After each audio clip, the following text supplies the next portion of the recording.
the random is encoded in your mnemonic word, and you can decode your mnemonic. You can decode the mnemonic word, decode the mnemonic word, and get the random by a letter-by-letter deconstruction. And after you deconstruct that secret, you can do an XOR and XOR with the with what you store in the helper, and get your password letter. Of course, because we can do this automatically by just doing one lookup, the helper actually the helper is actually doing when you do a lookup in the helper sheet, you actually do two things at the same time. So the decoding function actually converts your mnemonic into the random string, and it can map longer words into k letters. Remember, we were just using 4 letters out of the 5-letter word birth. And you can also use the decoding function works. Makes sure that you get the maximum number of password space out of these limited number of words. And the decoding function is computed offline, so that you don't have to do these computations that we talked about.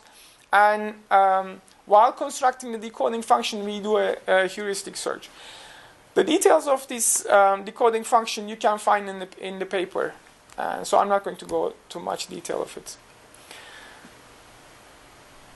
Let's look at closer to the security of the helper card.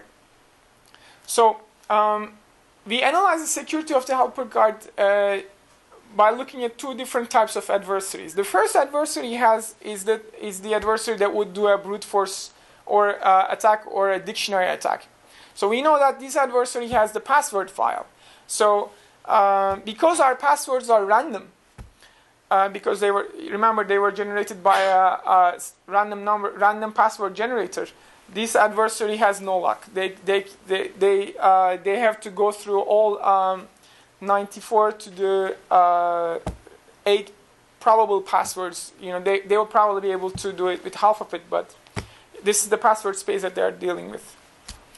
Another adversary is the adversary who has access to the helper card. So if you left your helper card on your desk, or if you lost it, so this adversary actually is in a good shape. But the problem is that this adversary has to perform login trials. That is, like, if they're trying to access your Yahoo account or Amazon account, they have to go through a password space of 9 to the 4 possible passwords. And we know, as you all know, that most of the systems regulate password trials, and in many systems, if you just fail 3 times, you have to reset your password. So we think that this should be this helper sheet should be used in conjunction with that kind of policies. The advantage of the most important advantage of this system is that it can handle multiple passwords. So let's look at an adversary who has one of the passwords. Because we made sure that the words in the mnemonic are independent of each other, an adversary who has one of the passwords will not be able to get the other passwords. And also, even if they have that happens even if they have the helper sheet. If they don't have the helper sheet, remember the passwords have been generated independently from each other, so the adversary has no luck. So they are equivalent to not knowing anything about the previous password at all.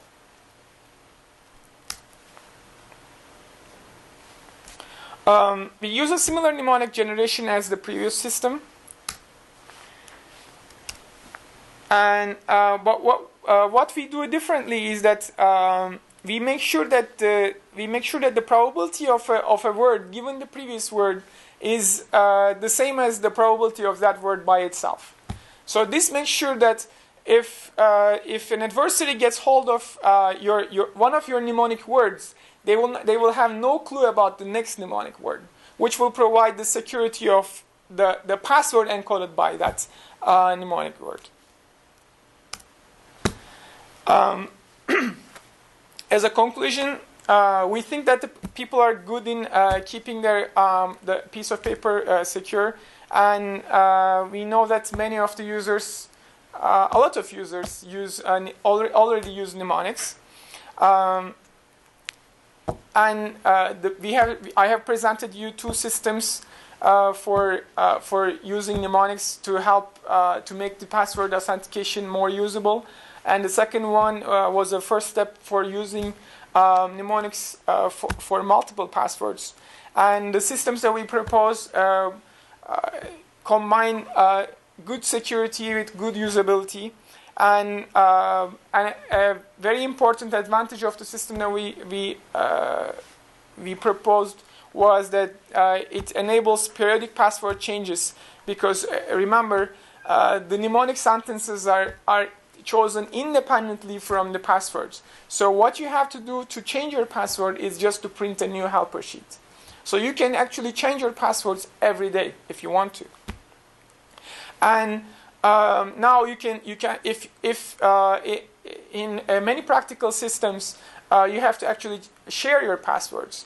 If you're using a shared device or a system which requires sharing accounts among different users, now you can actually do this without having to share your mnemonic or compromise from your mnemonic.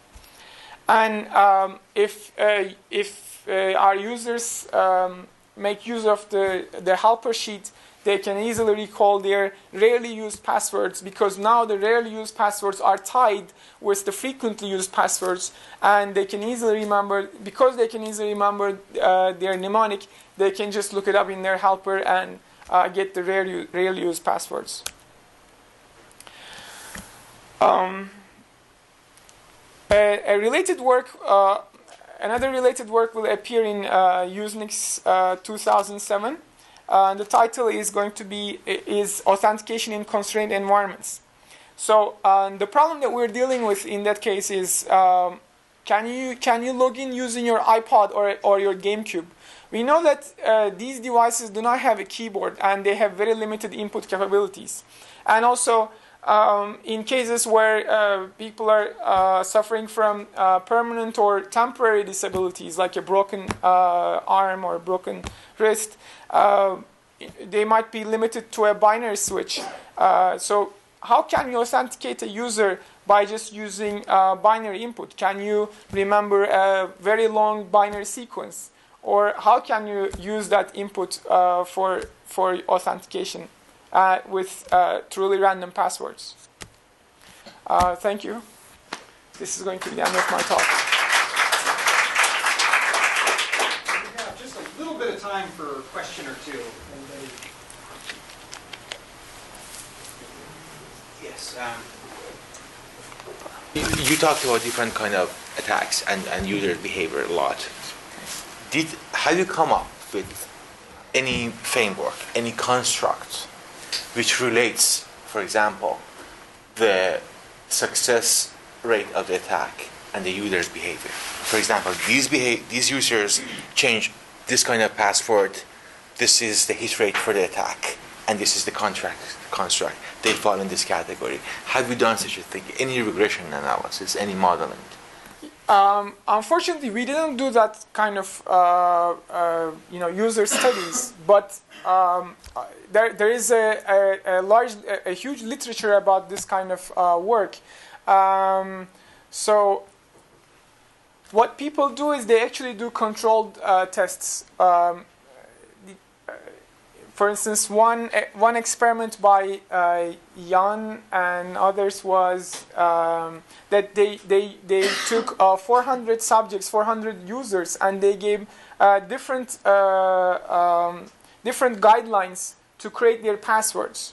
So they had 4 groups of 100, and each of them were given different guidelines. And what happened then was the password files of these groups were attacked.